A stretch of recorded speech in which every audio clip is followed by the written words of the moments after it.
Hello दोस्तों, welcome back to my channel. आज का हमारा जो टॉपिक है वो बहुत ही इंटरेस्टिंग है, which is force from physics chapter and it is also one of the important topic. Class को स्टार्ट करने से पहले एक छोटी सी रिक्वेस्ट है आपसे कि मेरी चैनल को सब्सक्राइब कीजिए, पूरी वीडियो देखिए और ज़्यादा से ज़्यादा शेयर कीजिए। ठीक है, so let's begin with the class. So today's topic is force and laws of motion. So first we understand what a force is, right? So a simple definition says push or pull on an object is a force. ठीक है? So in a very simpler way, push or pull on an object is a force. It's a simple definition. So इससे क्या मतलब है? इससे मतलब ये है कि कोई भी हमारा ऑब्जेक्ट है, वो ऑब्जेक्ट कुछ भी हो सकता है, ठीक है, उसके ऊपर जब हम पुश या हम पुल करेंगे तो वो क्या कहलाता है? वो पुश और पुल हमारा जो कहलाता है ऑब्जेक्ट के ऊपर, वो क्या है? वो फोर्स है. फॉर एग्जाम्पल, आप जो आपके रूम में डोर है, ठीक है, अगर आपको उसको ओपन या क्लोज करना है तो आप क्या करोगे? आप इधर पुश करोगे और पुल करोगे, है ना. पुश मतलब क्या होता है? धक्का देना, और पुल मीन्स खींचना. ठीक है, सो वो क्या होता है? वो ही हम फोर्स अप्लाई कर रहे हैं उस डोर पे जो कि एक ऑब्जेक्ट है. ठीक है, तो ये हो गई हमारा एक सिंपल डेफिनेशन. अगर हम टेक्निकल डेफिनेशन की बात करें, ठीक है, तो वो क्या कहती है? वो कहती है पुश और pull on an object with having a mass that causes it means object to change its velocity. ठीक है ना. अब ये थोड़ा सा फोर्स की एक टेक्निकल डेफिनेशन है. ठीक है, सो ये इससे क्या मतलब है? पुश और pull on an object with having a mass that causes it to change its velocity. ठीक है, अब कोई भी ऑब्जेक्ट, जो भी ऑब्जेक्ट है उसका मास तो होगा ही. मास मतलब होता है वेट. ठीक है, हर ऑब्जेक्ट का कुछ ना कुछ वेट होता है. अगर उसके ऊपर हम पुश या पुल अप्लाई करते हैं तो उसमें क्या होता है? उसकी वेलोसिटी में चेंज होता है. ठीक है, अब वेलोसिटी जो है वो बहुत सिंपल है. Another word I can write it speed. ठीक है, velocity of an object is a speed of a force. Velocity of a force is a speed. ठीक है, सो किसी भी ऑब्जेक्ट का जिसका मास है उस पर अगर हम पुश या पुल अप्लाई करेंगे विच कॉजेज, जिसकी वजह से उसकी वेलोसिटी में भी चेंज आएगा, वो क्या होता है? वो हमारा फोर्स कहलाता है. ठीक है, अब जैसे एक एग्जाम्पल के तौर पे जानते हैं, बहुत प्रैक्टिकल एग्जाम्पल, जैसे कि आप सबको क्रिकेट तो सबको देखना बहुत पसंद होता है. ठीक है, तो अगर हम क्रिकेट की बॉल है, ठीक है, अगर वो आपकी तरफ आ रही है और आप बैट से कुछ भी नहीं करोगे, बैट को मूव नहीं करोगे, तो बॉल क्या होगी? बॉल आके रेस्ट पोजीशन में आ जाएगी, गिर जाएगी. ठीक है ना, तो आप उस पर इधर पुश करोगे ना, बैट को पुश करोगे आगे.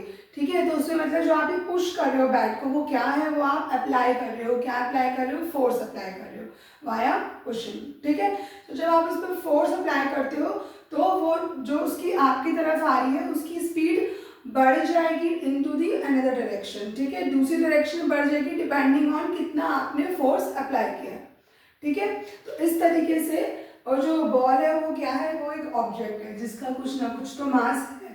ठीक है, तो जब भी हम उस पर अप्लाई करेंगे पुश और पुल तो हमेशा क्या होगा? उसकी वेलोसिटी में चेंज आएगा. तो ये हमने पढ़ा फोर्स क्या होता है. ठीक है, नाउ आगे अब हम पढ़ते हैं इसके इफेक्ट्स. ठीक है, इफेक्ट्स ऑफ फोर्स के क्या इफेक्ट्स होते हैं. ठीक है, तो सबसे पहला इफेक्ट जो है हमारा वो होता है हमारा ऑन मास. ठीक है, on mass of an object. अब आपको ये देखना है कि किसी भी ऑब्जेक्ट के मास पे फोर्स का क्या फर्क पड़ रहा है. ठीक है, तो सपोज करो ये एक बॉक्स है. ठीक है, जिसका वेट है 100 kg। अब ये जो वेट है वो क्या है, वो इस बॉक्स का मास है। ठीक है, अब मुझे ये देखना है कि अगर मैं इसमें फोर्स अप्लाई करती हूँ तो मेरा मास पे क्या इफेक्ट पड़ेगा। ठीक है, तो अगर मैं इसको इधर से फोर्स अप्लाई कर रही हूँ, इधर से फोर्स अप्लाई कर रही हूँ, तो मेरा जो ये ऑब्जेक्ट है वो मूव तो करेगा। ठीक है ना, डिपेंडिंग कि किस तरह कितनी ज़्यादा फोर्स लगाई गई है। ठीक है, बट क्या उसका मास भी चेंज होएगा। मतलब अगर मैं यहाँ पे सपोज करो 50 फोर्स लगा रही हूँ और यहाँ पे मैं सिर्फ 20 फोर्स लगा रही हूँ, तो क्या इसका मास 100 से कम हो जाएगा या 100 से बढ़ जाएगा? नहीं, मास तो उतना ही रहेगा ना, वेट तो उतना ही रहेगा। तो किसी भी जब भी फोर्स का उसके ऑब्जेक्ट के मास पे, वेट पे कोई फर्क नहीं पड़ता। ठीक है, सो वी कैन से कि force has no effect on objects mass. ठीक है ना, तो मतलब किसी भी ऑब्जेक्ट का मास, उसका वेट चेंज नहीं हो सकता रिगार्डलेस उस पर कितनी भी फोर्स लगाई हो। ठीक है, mass will remain the same. अब सेकेंड इफेक्ट आता है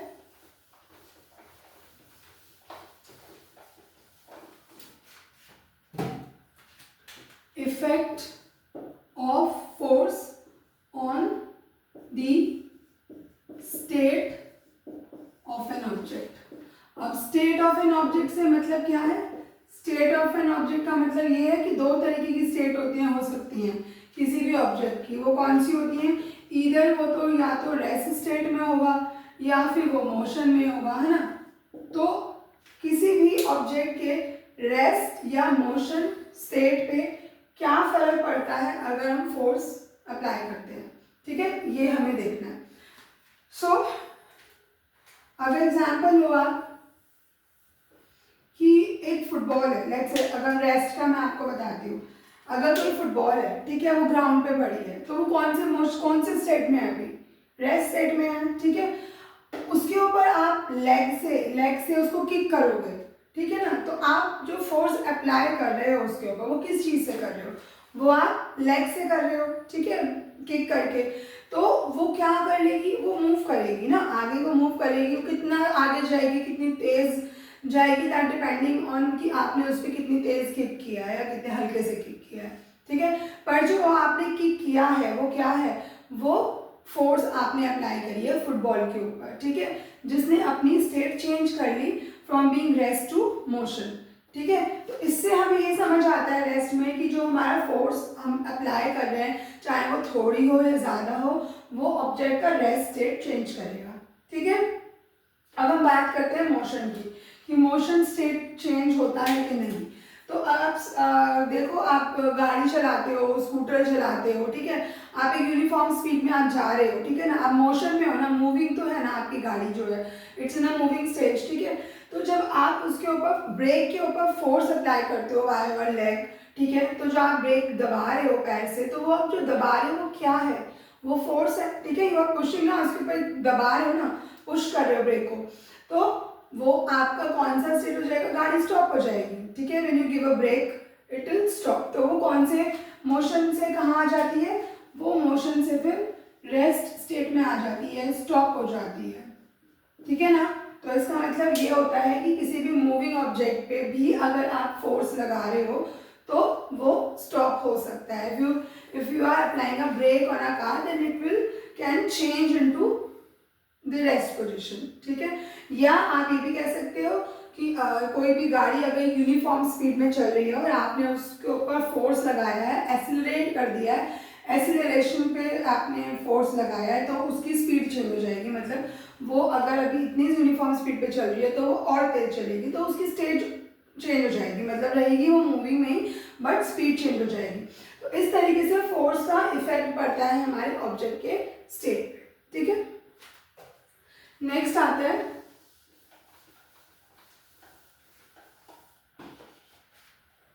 effect of force on the direction of an object. ठीक है, तो हमारे डायरेक्शन, किसी भी ऑब्जेक्ट की डायरेक्शन पे फोर्स का कोई फर्क पड़ता है या नहीं पड़ता है। ठीक है, तो आप देखो कि आप साइकिलिंग हम करते हैं। ठीक है, अगर मैं साइकिल को नॉर्थ डायरेक्शन में चला रही हूँ, ठीक है, और मुझे उसको यू टर्न करना है या मुझे उसको दूसरे डायरेक्शन में लेके जाना है, तो मुझे उसको चेंज करने के लिए फोर्स अप्लाई करनी पड़ेगी। ठीक है, चाहे मैं उसको टर्न कर रही हूँ या मैं उस पर स्पीड अप कर रही हूँ या स्पीड अप स्लो कर रही हूँ, टू टर्न लेने के लिए मैं उसमें फोर्स अप्लाई कर रही हूँ। ठीक है, तो हम जब वो हमारी डायरेक्शन चेंज हो जाएगी साइकिल की, तो जब भी अगर हमें किसी ऑब्जेक्ट की डायरेक्शन चेंज करनी है तो हमें उस पर फोर्स अप्लाई करनी पड़ती है। ठीक है, अगर जैसे क्रिकेट का भी अगर हम एग्जाम्पल लेते हैं, तो आपके टूवर्ड्स बॉल आ रही होती है, जब आपको बैटिंग करनी होती है, तो आप अगर वो आपके पास सीधी आ रही होती है तो आप उसको फोर्स अप्लाई करते हो and it can go in any direction, उसकी डायरेक्शन चेंज हो जाती है बॉल की, है ना। तो जब बॉल की डायरेक्शन चेंज हो जाती है तो वो क्यों हो रही होती है, क्योंकि आपने उसके ऊपर फोर्स अप्लाई किया होता है। ठीक है, तो जब भी हम किसी भी ऑब्जेक्ट पे फोर्स अप्लाई करते हैं तो it can cause a direction in change. ठीक है ना, चेंज इन डायरेक्शन उसकी हो सकती है। ठीक है, now the next is effect of force on speed of an object.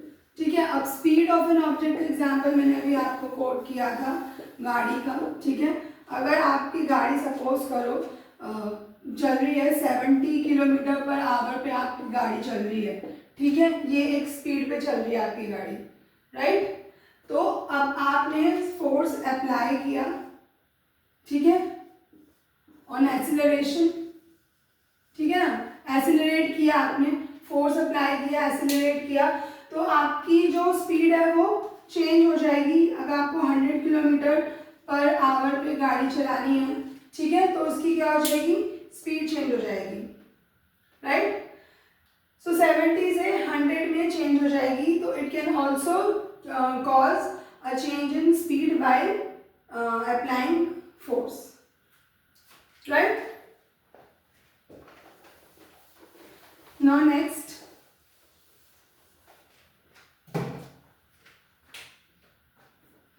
now the last effect of force on shape and size.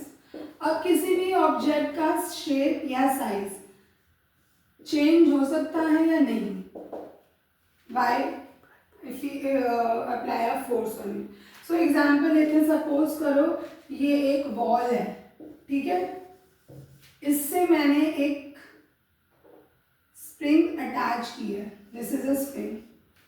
ठीक है, अब मैंने क्या किया है, मैंने इसको अपनी तरफ खींच लिया पकड़ के।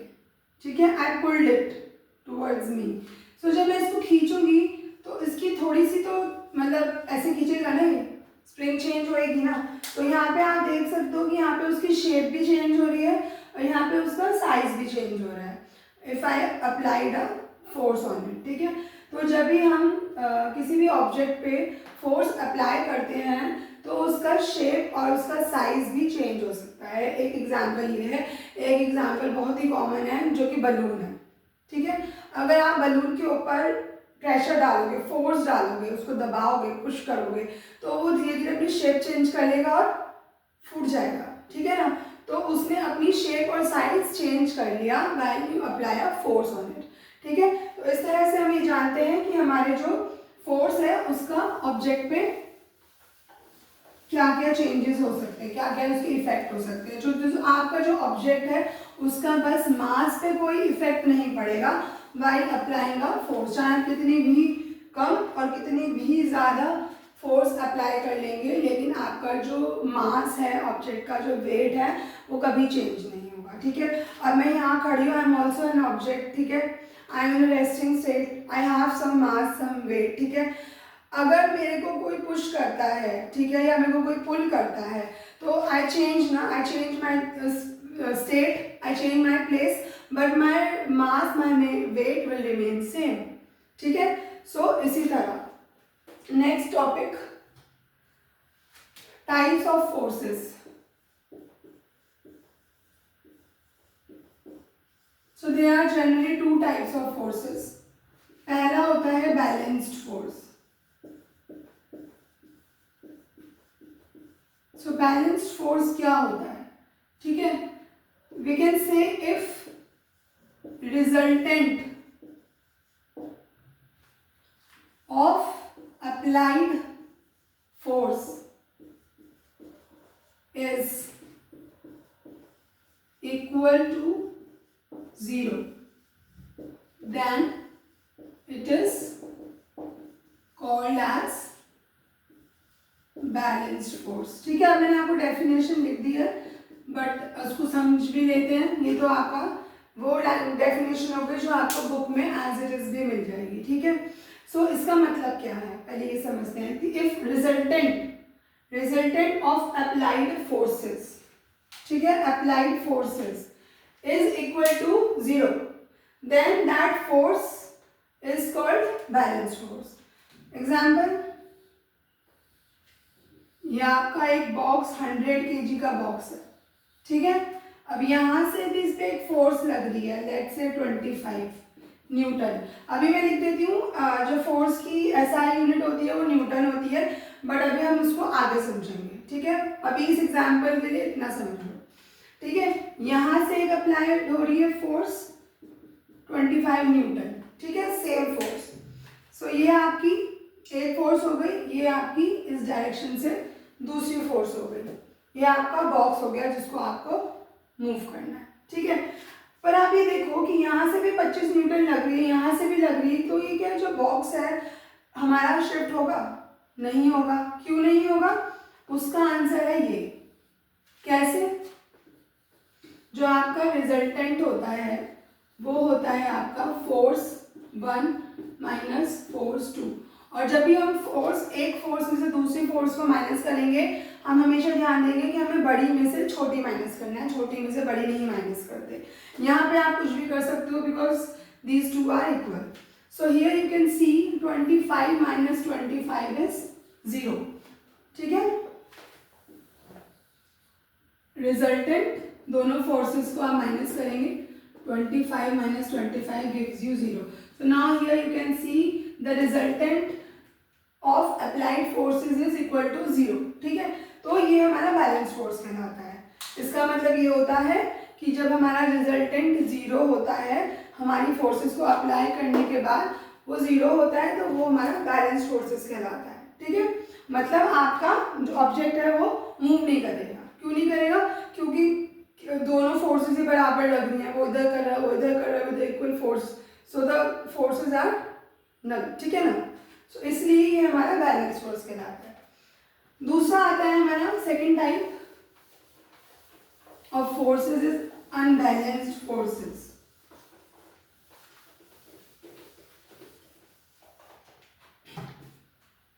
Second type of force is unbalanced force.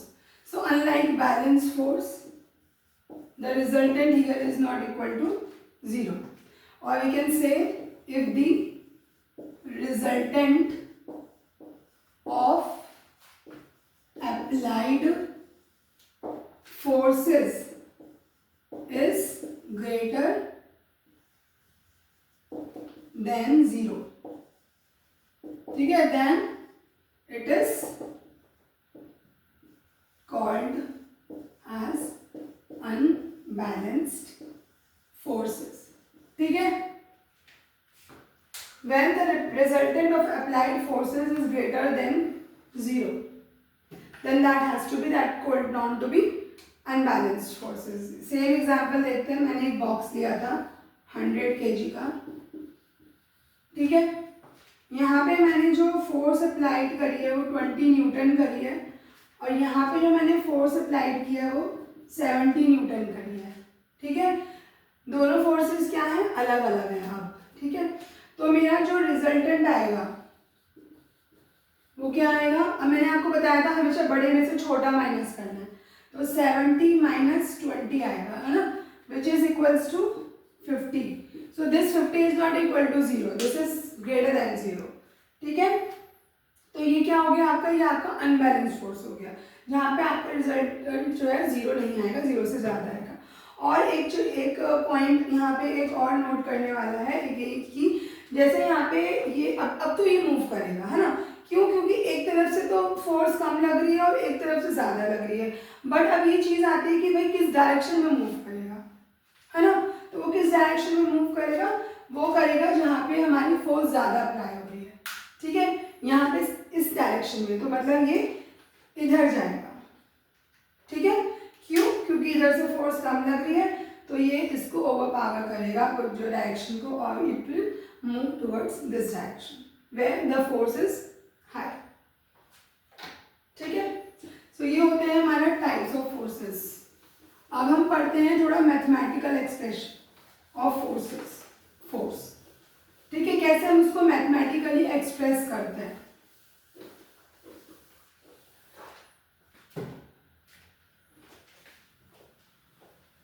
तो जैसे मैंने अभी आपको एक टेक्निकल डेफिनेशन बताई थी फोर्स की, विच इज पुश और pull on an object having a mass can cause a change in velocity, ठीक है, विच इज पुल और push on an object with having a mass that causes it to change its velocity, ठीक है। ये definition अभी हमने पढ़ी थी, ठीक है। तो यहाँ पे आपको क्या नोट करना है, यहाँ पे आपको ये नोट करना है कि एक तो यहाँ पे यूनिट मास है और एक यूनिट यहाँ पे क्या है, वेलोसिटी है, ठीक है, चेंज इन वेलोसिटी, ठीक है। तो फोर्स के मैथमेटिकल एक्सप्रेशन से पहले हम समझते हैं चेंज इन वेलोसिटी क्या होता है, ठीक है। तो जो हमारा चेंज इट्स वेलोसिटी या चेंज वेलोसिटी को हम एक्सीलरेशन भी कहते हैं, ठीक है, this is also known as acceleration. So ये है क्या हमारा, and acceleration is denoted as A, small A, ठीक है। अब ये क्या है हमारा, ये सिंपल हमारा है फाइनल वेलोसिटी और final speed, you can say minus the initial velocity. क्यों? क्योंकि हम यहाँ पे बात कर रहे हैं चेंज इन वेलोसिटी की, ठीक है, चेंज इन स्पीड की। तो कोई तो हमारी पहली इनिशियल और फाइनल स्पीड रही होगी ना, तो उसका जो चेंज है, उसका सब्ट्रैक्शन जो है रिस्पेक्ट टू दी टाइम, कि कितना उसको टाइम लगा है चेंज होने में, ठीक है, टू इनिशियल टू फाइनल, ठीक है। तो ये क्या होता है हमारा, ये होता है हमारा एक्सीलरेशन। तो फोर्स जो होता है, I write it here,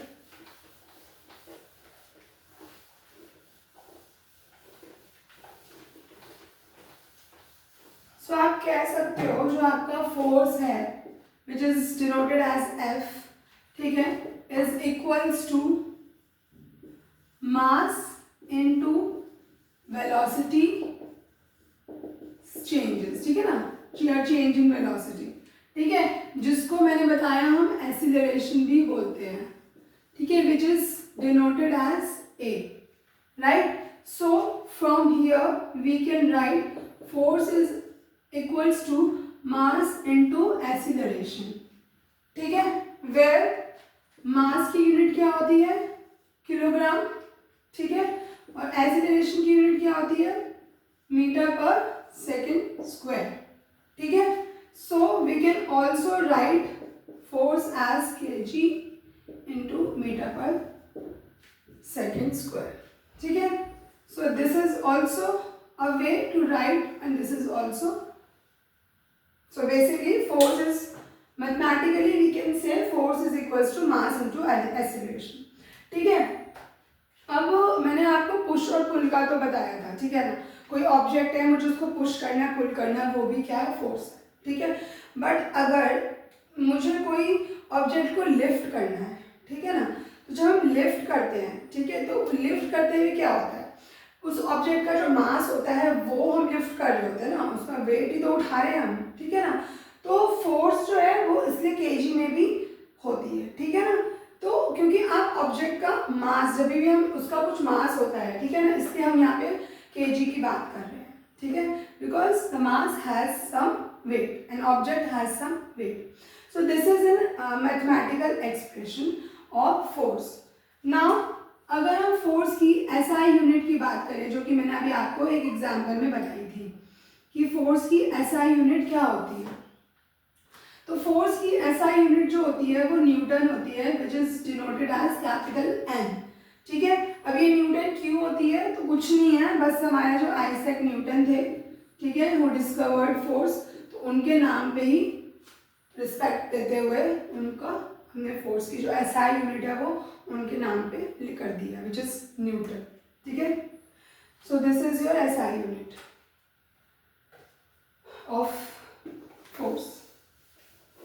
This is how you express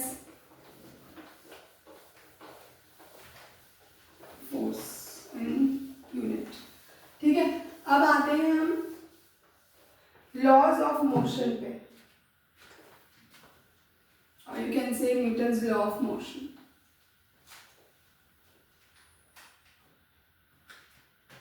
ठीक है, laws of motion.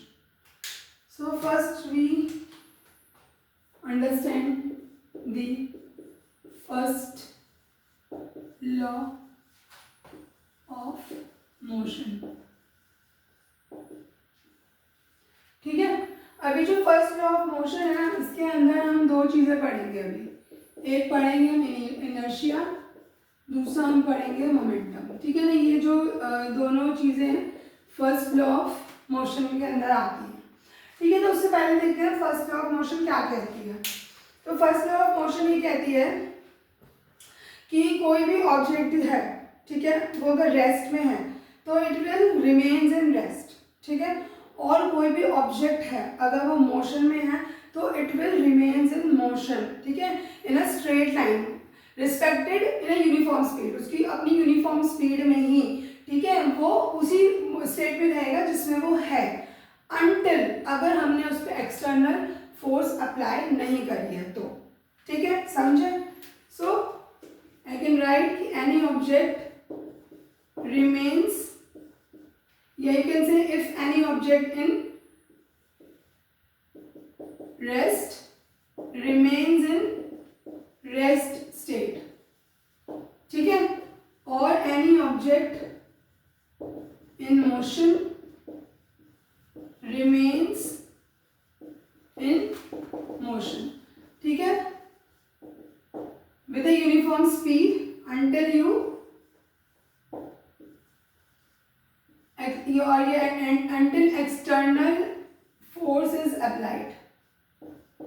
ठीक है ना, एज सिंपल एज दैट। ये तो बहुत ही इजी लॉ है, कुछ नहीं है इसमें। जब तक आप किसी भी चीज़ पे एक्सटर्नल फोर्स नहीं लगाओगे वो अपनी स्टेट को चेंज नहीं करेगा, बस इतना सा ही ये कह रहा है। ठीक है, एग्जाम्पल,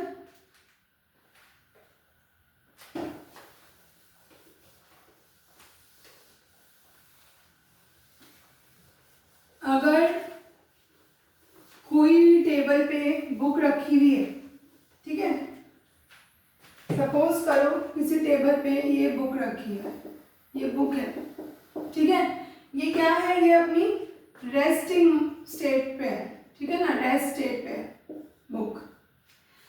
ठीक है, अब हम इसमें फर्स्ट लॉ ऑफ मोशन देखते हैं कैसे अप्लाई होगा। राइट, अब ये बुक है, ये रेस्ट स्टेट पे है, जब तक इसको कोई छुएगा नहीं, जब तक इसको कोई उठाएगा नहीं, जब तक इसको कोई पुश नहीं करेगा, जब तक इसको कोई खींचेगा नहीं, जब तक इसको कोई लिफ्ट नहीं करेगा, ये अपनी मोशन को, अपनी स्टेट को चेंज नहीं करेगी। ठीक है ना, so this book in a rest state will remain in a rest state, ठीक है, with the uniform speed or uniformity, ठीक है, until any external force is applied to the book. ठीक है, as simple as that. अगर ये आपकी car है, कार मुझे अच्छे से बनानी नहीं आती इसलिए मैं यहाँ पे कार लिख दिया। ठीक है, कार है, खड़ी है, ठीक है, अब इस कार को आप, ये स्टेट अभी रेस्ट स्टेट में ही है, ठीक है, या आप ये कह सकते हो, अगर मैं, चलो रेस्ट स्टेट का एक एग्जांपल हमने कोट कर लिया है, let's say car in a moving state, ठीक है ना, अभी ये मूविंग स्टेट में है और you can say a motion state में है। ठीक है, अब एक ये यूनिफॉर्मिटी से चल रही है, मतलब it is maintaining a uniform speed और वो उससे चल रही है। ठीक है, so it will remain in that state until you apply an external force. ठीक है, मीन्स अगर ये गाड़ी सपोज करो 70 किलोमीटर पर आवर पे चल रही है और ये इसने यूनिफॉर्मिटी मेंटेन करी है, यही स्पीड से वो चल रही है, तो वो अपनी स्टेट को यही मेंटेन करेगी, मोशन में ही रहेगी। अगर आप जब तक उस पर ब्रेक नहीं लगाओगे, जब तक आप उस पर एक्सटर्नल फोर्स अप्लाई नहीं करोगे, तब तक वो अपनी स्टेट को चेंज नहीं करेगी। ठीक है, बस इतना ही आपका फर्स्ट लॉ ऑफ मोशन कहता है, सिंपल। ठीक है, अब इसमें आता है आपका, पहले जानते हैं इनर्शिया क्या होता है। इनर्शिया, ठीक है।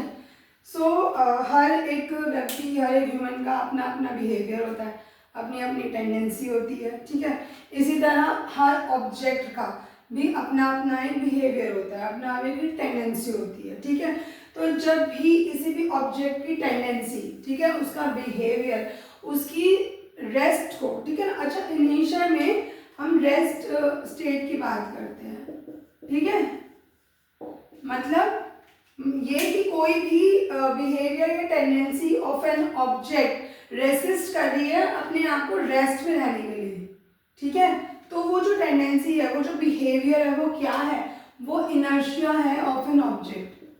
ठीक है, कैसे, वो भी एग्जाम्पल से समझ लेंगे, पहले डेफिनेशन देख लेते हैं।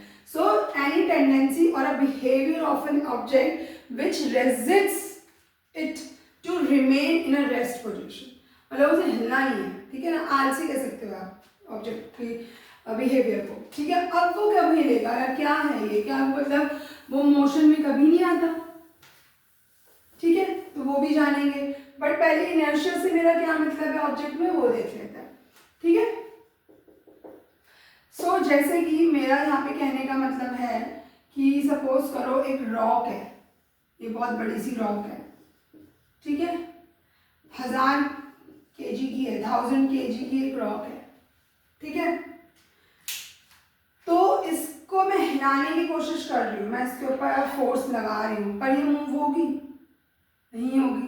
क्यों नहीं होगी? क्योंकि ये जो ऑब्जेक्ट का बिहेवियर है, जो ऑब्जेक्ट की टेंडेंसी है, वो उसको रेजिस्ट कर रहा है उसी मोशन में आने के लिए। अब आप ये कहोगे कि मैम ने वही डेफिनेशन इस पे लगा दिया एग्जाम्पल पे, पर समझ कभी भी नहीं आया कि वो है क्या। तो वो क्या है, वो सिंपल सिंपल मास है, मास है, वेट है। ठीक है, इसका जो वेट है ना 1000 kg, ठीक है, ये इसकी इनर्शिया को, इसकी बिहेवियर को, इसकी टेंडेंसी को अलाउ ही नहीं कर रहा है अपने स्टेट को चेंज करने के लिए। ठीक है, इसका मतलब हम ये कह सकते हैं कि जो आपका इनर्शिया होता है, that can be measured in और एज मास। ठीक है, और we can say inertia is directly proportional. अभी डायरेक्टली प्रोपोर्शनल क्या होता है? To mass. ठीक है, तो मतलब इनर्शिया जो है आपका, वो मेजर होता है मास से, कि कितना मास है आपका, उससे आप पता कर सकते हो आपका इनर्शिया कैसा होगा। ठीक है, और ये आपका डायरेक्टली प्रोपोर्शनल है मास से। अब डायरेक्टली प्रोपोर्शनल का मतलब होता है कि अगर मेरा मास ज़्यादा है तो इनर्शिया भी ज़्यादा होगा, मास कम है तो इनर्शिया भी कम होगा। एग्जाम्पल से समझना होता है हर चीज। सो अब मास की बात करते हैं, दोनों एग्जाम्पल लेते हैं कैसे इनर्शिया चेंज होता है कि नहीं होता है, कि सिद्धि होता है।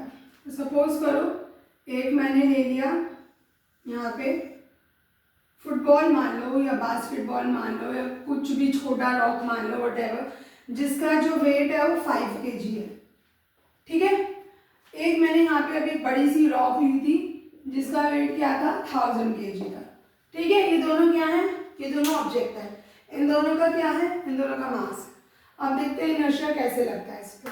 ठीक है, ये जो मेरा 5 kg है ऑब्जेक्ट, जिसका मास है 5 kg, तो अगर मैं इसको मूव करना चाहूंगी तो क्या मैं मूव कर सकती हूँ? बिल्कुल कर सकती हूँ। क्यों कर सकती हूँ? क्योंकि इसका मास कम है।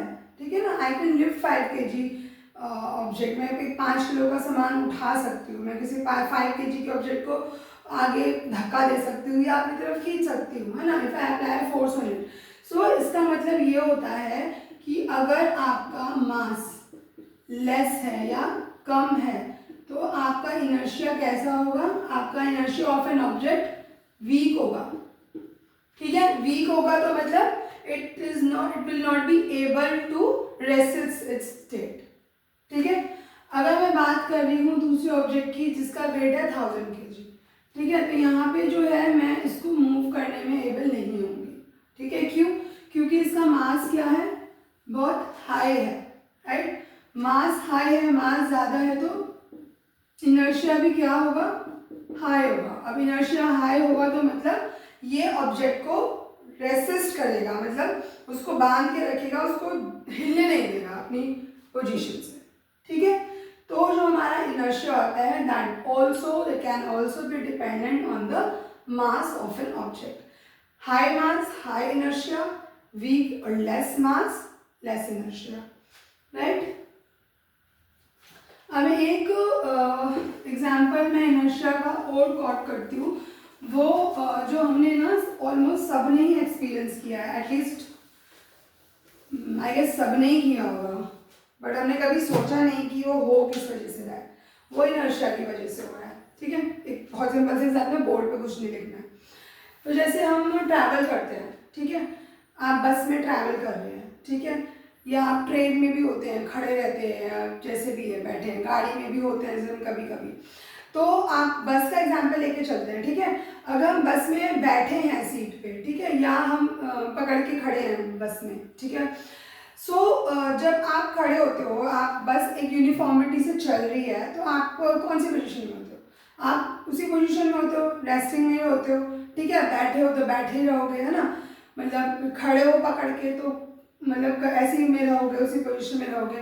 पर अगर आपने देखा होगा कि बस ड्राइवर ने अगर स्टार्ट करी है बस, ठीक है ना, जब हम अगर आप एक बस भी रेस्ट मोशन में ही है, आप भी बैठे हुए हो, खड़े हो, आप भी उसी मोशन में ही हो, उसी स्टेट में हो, ठीक है। अब उसने बस ड्राइवर ने अचानक से जब बस स्टार्ट कर दी तो हम क्या करते हैं, हम ऐसे पीछे को जाते हैं ना, पीछे को जाते हैं। जब भी ऐसे पीछे को धक्का लगता है, जब भी हम बस में, जब भी बस स्टार्ट होती है, मतलब उसने अपनी मोशन जो है, अपनी स्टेट जो है वो चेंज करी है, तो हम पीछे को जाते हैं, ठीक है। जब भी वो अचानक से ब्रेक लगाते तो जो हमारा अपर पार्ट होता है वो आगे को मूव होता है। तो वो क्यों होता है, वो चेंज हो रहा होता है बिकॉज ऑफ इनर्शिया, ठीक है। क्योंकि आपका जो बॉडी है वो भी एक ऑब्जेक्ट है, उसका भी एक मास है, ठीक है, पर उसका जो मास है वो इतना ज़्यादा नहीं है जो बस के चेंज होने पे या बस की वजह से जो ड्राइवर ने फोर्स अप्लाई करी है उसकी वजह से वो चेंज ना हो पाए, ठीक है। तो इसीलिए जो जब भी बस में अपना पुश या पुल अप्लाइड होता है ब्रेक लगने से या एक्सीलरेट होने से, हमारा जो बॉडी का मास होता है, जो हमारी बॉडी होती है, जो ऑब्जेक्ट होता है, उसका जो इनर्शिया होता है वो इतना स्ट्रॉन्ग नहीं होता, क्योंकि उसका मास भी इतना ज़्यादा नहीं होता। तो इसलिए वो वीक होने की वजह से हम आगे या हम पीछे को मूव करते हैं, ठीक है। तो जो आगे को जो पीछे को मूव होते हैं वो क्यों होते हैं, वो बिकॉज ऑफ वीक इनर्शिया होते हैं, ठीक है। This is an example. अब एक आता है आपका मोमेंटम। मोमेंटम क्या होता है, simple, it's a product of a mass and velocity, ठीक है, सिंपल। ये क्या है, ये प्रोडक्ट है of a mass and velocity. और मोमेंटम को पावर भी कहा जाता है, is also called power of an object, ठीक है। So it is a power, it is also known as a power. So जो मोमेंटम को डिनोट करते हैं वो हम डिनोट करते हैं स्मॉल p से, ठीक है। और मैंने बताया it is a product of mass and velocity. तो इसका मैथमेटिकल एक्सप्रेशन क्या होगा, इसका मैथमेटिकल एक्सप्रेशन होगा m equals to small p equals to m into v, mass into velocity. अभी जो मैंने पावर की बात करी है, यहाँ पे जो हम मोमेंटम को पावर भी बोलते हैं, इसका क्या मतलब है? इसका मतलब ये है कि जब एक सपोज करो कि कोई क्रिकेट खेल रहा है, ठीक है, क्रिकेट खेल रहा है, आप खड़े हो, ठीक है, उसने क्या किया, उसने बैटिंग करा, बॉल पे अपना फोर्स अप्लाई किया, उसने बहुत तेज फोर्स अप्लाई किया, ठीक है, तो वो जो बॉल है वो आपको आके लग गई, तो आपको क्या होगा? पेन होगा ना। क्यों? क्योंकि उसने जितनी तेज से बॉल को मारा, बैटिंग करा, उतनी तेज वो उतनी तेज पावर से आ रही थी, ठीक है ना, तो वो जो जितनी तेज पावर से आपके पास आई उतनी ही तेज वो आपको लग गई, ठीक है, तो इसीलिए जो हम मोमेंटम को पावर भी कहते हैं, ठीक है, क्योंकि उसने हाई मोमेंटम से उसको मारा, मतलब उसका बॉल का मास भी था और उसने तेज स्पीड से भी मारा, ठीक है ना, तो जो मास है और स्पीड भी है वो क्या हो गया? आपका मोमेंटम, ठीक है, जितना ज्यादा उसका मोमेंटम था उतनी तेज पावर से वो बॉल आई और वो आपको लग गई, ठीक है ना, तो वो क्या हुआ? इसीलिए हम मोमेंटम को पावर भी कहते हैं, ठीक है। अब जो आपका मोमेंटम है वो इंक्रीज होगा इफ द मास और the velocity of an object increases, ठीक है, and it can be decreases. So we can say momentum, which is a small p, can increase if, or I write fully, if p increases if a mass or velocity of an object increases, ठीक है।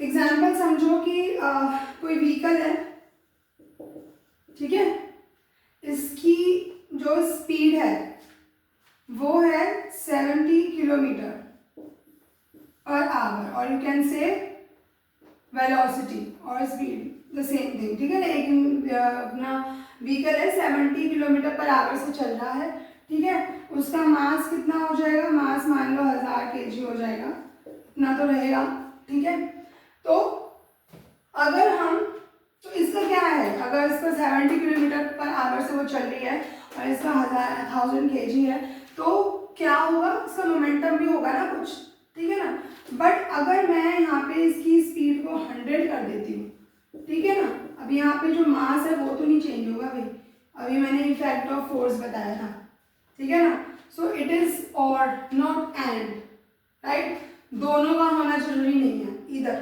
Right, तो यहाँ पे जो है मैंने यहाँ पे क्या कर दिया, मैंने वेलोसिटी को इंक्रीज कर दिया, और मैंने वेलोसिटी को इंक्रीज कर दिया तो मोमेंटम भी क्या हो जाएगा? मोमेंटम भी हमारा इंक्रीज हो जाएगा, ठीक है। अब मैं आपको थोड़ा मैथमेटिकली समझा देती हूँ ये इसी एग्जाम्पल को जो मैंने अभी यहाँ पे आपको थ्योरेटिकली बता रही हूँ। जैसे सपोज करो, पहला केस लेते हैं, पहला केस में आपकी जो स्पीड है, जो वेलोसिटी है वो कितनी है? वो 70 किलोमीटर पर आवर है, ठीक है, और मास कितना है? मास आपका 1000 kg है, ठीक है, तो मोमेंटम क्या हो जाएगा? मोमेंटम आपका मास इंटू वेलोसिटी होता है, ठीक है, तो आप 1000 इंटू 70 करोगे तो ये कितना आ जाएगा? 70,000 आ जाएगा, ठीक है। पर यहाँ पे अगर आप ये वाला केस लेते हो, 100 वाला लेते हो, तो यहाँ पे आपका मोमेंटम कितना हो जाएगा? 100 आपकी स्पीड बढ़ गई और 1000 आपका वो हो गया, मास हो गया, और 100 हमारी क्या हो गई? स्पीड हो गई। तो यहाँ पे क्या देखेंगे हम? यहाँ पे हमारा